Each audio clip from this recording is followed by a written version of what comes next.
तो हेलो दोस्तों, चलो कंटिन्यू करते हैं क्यूमुलेटिव डिस्ट्रीब्यूशन फंक्शन के डिस्कशन को। तो लास्ट वीडियो में मैंने बता दिया था कि ये जो एक ग्राफ दिख रहा है ये डिसकंटिन्यूअस है और स्टेप है। स्टेप क्यों है? क्योंकि इसे ज्वाइन करोगे तो सीढ़ी ऐसा बन जाएगा, ठीक है? तो इसलिए इसे स्टेप बोलेंगे। और डिसकंटिन्यूअस क्यों है? कंटिन्यूअस फंक्शन क्या होता है? जो एक लाइन में चलता है और ये देखो बीच में ब्रेक हो रहा है बहुत जगह पे, इसलिए ये डिसकंटिन्यूअस है, ठीक है? Okay sir. तो यहाँ पर तो ये हम समझ गए स्टेप और डिसकंटीन्यूअस है। अब हम आते हैं क्वेश्चन 23 पे। क्वेश्चन प्रैक्टिस करने से और अच्छे से आपको क्यूमुलेटिव वाला फंक्शन काम में आएगा। तो फटाफट से लिखो F of x. Question note down करता हूँ मैं। 0, 0.06, 0.19, 0.39, 0.67, 0.92, 0.97 और 1। और ये आ गया आपका x less then 0, x greater then 0 less than 1, greater than less than 2। अच्छा, आप एक चीज़ नोटिस करते हो कि यहाँ पर बहुत ध्यान से देखना, जहाँ पर ये वाला खत्म होता है अपर लिमिट, वहीं से लोअर लिमिट चालू हो जाती है। अपर लिमिट जहाँ खत्म, लोअर चालू, जहाँ अपर खत्म वहीं लोअर चालू। तो ये भी आप एक चीज़ रिमेम्बर कर सकते हो, ठीक है? Okay. x greater than equal to 3 less than 4, x greater than equal to 4 less than 5, x greater than equal to 5 less than 6, x greater than equal to 6। सबसे पहले इससे हम पीएमएफ डिराइव करना सीखते हैं, ठीक है? और calculate probability from the CDF, पर मैं आपको सीडीएफ से तो पहले पीएमएफ डिराइव कराना सिखा देता हूँ, ठीक है? ओके।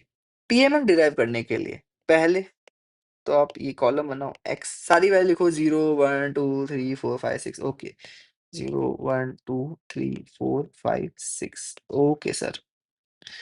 अब आप एफ ऑफ एक्स की वैल्यू लिखो। तो एक चीज इधर देखो, 0 कहाँ पर इंक्लूड हो रहा है? यहाँ पर इंक्लूड हो रहा है, तो ये वैल्यू यहाँ पर आएगी 0.06। 1 कहाँ पर इंक्लूड हो रहा है? 1 यहाँ इंक्लूड हो रहा है, तो ये एफ की वैल्यू यहाँ आएगी 0.19। 1 के साथ, मतलब 1 के साथ ये वाली एफ की वैल्यू आएगी। 2 यहाँ पे इंक्लूड हो रहा है, तो 2 के साथ ये एफ की वैल्यू आएगी 0.39। वैसे ही 3 कहाँ इंक्लूड हो रहा है? यहाँ इंक्लूड हो रहा है, तो 3 के साथ ये एफ की वैल्यू आएगी 0.67। 4 कहाँ इंक्लूड हो रहा है? यहाँ हो रहा है, तो यहाँ इसके साथ ये आएगी 0.92। 5 का इंक्लूड हो रहा है, यहाँ हो रहा है, तो 0.97। और 6 1 के साथ आ रहा है। अब इससे पी ऑफ एक्स निकालना ना बहुत ईज़ी है, ठीक है? आप क्या करते थे क्यूमुलेटिव निकालने के लिए? आप सिंपली इसमें से ये प्रोबेबिलिटी ऐड करते थे, तो ये आ जाती थी। इसमें इसको ऐड करते थे, ये आ जाती थी। इसमें इसको ऐड करते थे, ये आ जाती थी। ऐड करते थे, आ जाती, ऐड करते आ जाती, ऐड करते। बस यही करना है। बस इस बार अपोज़िट नेचर में ऐड करते जाना है। क्या करना है? तो इसको तो एज़ इट इज़ उतार लो 0.06। अब मुझे बताओ 0.06 में क्या ऐड करूँ कि 0.19 आ जाए? सिंपल है, 0.13। 0.19 में क्या ऐड करूँ कि 0.39 आ जाए? 0.2 0 पॉइंट ओके 2। 0.39 में क्या ऐड करूँ कि 0.67 आ जाए? इज़ 0.28। 0.67 में क्या ऐड करूँ कि 0.92 आ जाए? तो व्हिच इज़ 0.25। 0.92 में क्या ऐड करूँ कि 0.97 आ जाए? 0.05। और 0.97 में क्या ऐड करूँ कि 1 आ जाए, सॉरी, इज़ 0.03। चेक कर लो कि हमारा सही कैलकुलेशन है कि नहीं। सब पूरे पीएमएफ का एडिशन करके, तो मैं पूरे पीएमएफ का एडिशन कर देता हूँ। 1 आ रहा है, इसका मतलब इट इज़ राइट, ठीक है? अब आओ क्वेश्चंस पर। दोनों तरीके से करेंगे क्वेश्चंस को। प्रोबेबिलिटी 2 निकालो, which means probability x equal to 2 निकालो। भाई पीएमएफ में साफ देख के बता सकते हो कि 0.2 है, पर क्वेश्चन ने साफ स्टेट कर रखा है सीडीएफ से निकालनी है। चलो निकाल लेते हैं। पी ऑफ 2 का क्या मतलब हुआ कि F of 2 minus F of 1। भाई एफ ऑफ 2 क्या कहता है कि प्रोबेबिलिटी 1 प्लस प्रोबेबिलिटी 2, उसमें से एफ ऑफ 1 प्रोबेबिलिटी 1 माइनस कर दिया, और क्या? तो this gives us the F of P of 2। Okay, F of 2 जरा यहाँ पे देखो, दोनों यहाँ भी देख सकते हो, यहाँ भी देख सकते हो। एफ ऑफ 2 यहाँ है 2 और ये रहा, तो ये 0.39 है। और यहाँ भी देख सकते हो 2 के आगे है 0.39 और 1 के आगे है 0.19, तो दोनों जगह से। तो 0.39 माइनस 0.19, तो दिस इज 0.2। तो हेंस वेरीफाई कर लिया। पार्ट भी देखो, प्रोबेबिलिटी x ग्रेटर देन 3। इसका मतलब क्या हुआ? इसका मतलब हुआ कि p ऑफ 4 प्लस 5 प्लस 6 ये कर रहे थे हम, तो 4 5 6 ऐड करो तो दिस इज 0.33। पर CDF से कैसे निकालोगे? इसको देखोगे 1 minus probability x less than equal to 3। बिल्कुल सही बात है, which is 1 minus F of 3। Okay, F of 3 यहाँ से देखो ये रहा 0.67, तो 1 माइनस 0.67 इज 0.33। डन है। पार्ट सी देखो, probability x greater than equal to less than equal to 5। इसको अगर आप नॉर्मली करोगे तो कैसे, p of 2 plus 3 plus 4 plus 5, और f की टर्म्स में तो f of 5 minus f of 1 यही होगा, क्योंकि 5 तक निकाला उसे 1 तक माइनस कर लिया तो ये बचेगा बस।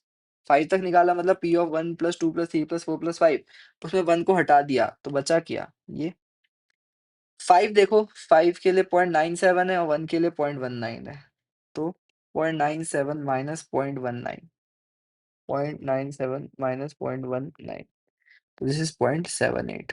अब चाहो तो वेरीफाई कर लो 2 3 4 5 को ऐड करके, 2.2 plus 0.28 plus 0.25 plus 0.05 which is 0.78। Okay, और कौन सा पार्ट बच गया?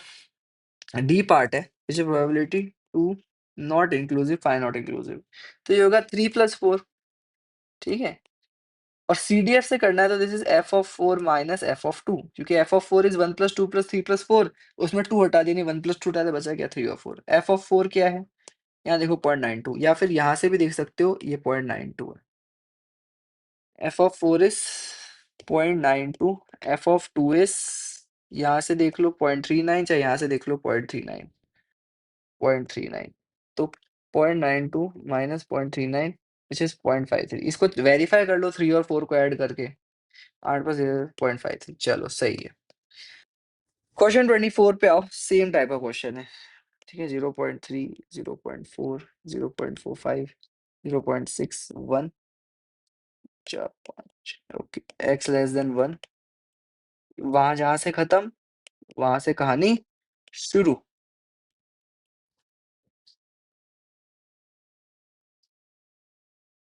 ओके, वापस कह रहा है पीएमएफ बनाओ, तो पहले नंबर देख लो 1 2 3 4 6, नहीं 1 2 3 1 2 नहीं है, 1 3 4 6 12। ओके, तो x क्या है, 1 3 4 6 12, और एफ एक्स क्या है? अच्छा, 1 के साथ इंक्लूडेड वैल्यू है 0.3, 3 के साथ इंक्लूडेड वैल्यू है 0.4 दिख रही है, 4 के साथ है 0.45, 6 के साथ है 0.6, 12 के साथ है 1। ये तो कॉपी पीएमएफ बना लेते हैं, कॉपी हो गया। इसमें क्या ऐड करूँ कि 0.4 आ जाए, 0.1, 0.4 में क्या ऐड करूँ 0.45 आ जाए, 0.4 में क्या ऐड करूँ 0.6 आ जाए। ओके, चेक कर लो प्लीज, ठीक है, डन है। 0.2 0.4 0.6 0.7 एंड 1। ओके, ये हो गया पीएमएफ, इजी। पार्ट बी देखो जरा, सीडीएफ को यूज करके कंप्यूट करना है probability x greater than equal to 3 less than equal to 6। इसका मतलब हुआ 3 plus 6, which basically means f of 6 minus f of 1। 3 से कम क्या हुआ 1, f of 6 क्या हुआ 1, 1 प्लस 3 प्लस 4 प्लस 6, उसमें से 1 हटा दिया, 3 प्लस 4 प्लस 6 ही बचा, तो f of 6 क्या है 0.6, f of 1 क्या है 0.3, so this is 0.3। यहाँ से भी चेक कर लो इन तीनों को ऐड करके 0.3 आएगा। सी पार्ट देखो, probability x greater than equal to 4, so this is just like saying part देखो, probability x greater than equal to 4, this just like 1 minus probability x less than 4। अच्छा, x less than 4 का मतलब क्या है कि probability 3 plus probability 1, which is just like probability x less than or equal to 3, which is like f of 3, and f of 3 is 0.4, so the answer is 0.6। चलो 28 पे आओ कि x1 is less than x2, तो prove that f of x2 is greater than equal to f1। ये वही question है, या 6 is greater than 4 इस क्वेश्चन से देखो, तो f of 6 is obviously greater than f of 4, दिख ही रहा है साफ। प्रूव करते हैं जरा।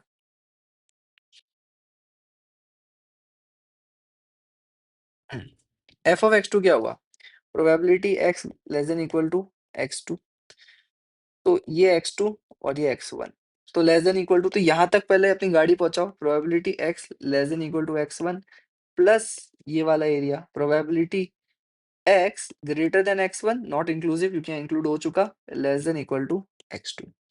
इसको बोलते हैं हम f ऑफ x1। इस प्रोबेबिलिटी को y बोल दो, कुछ आंसर है y, where y is less than equal to 1 greater than equal to 0।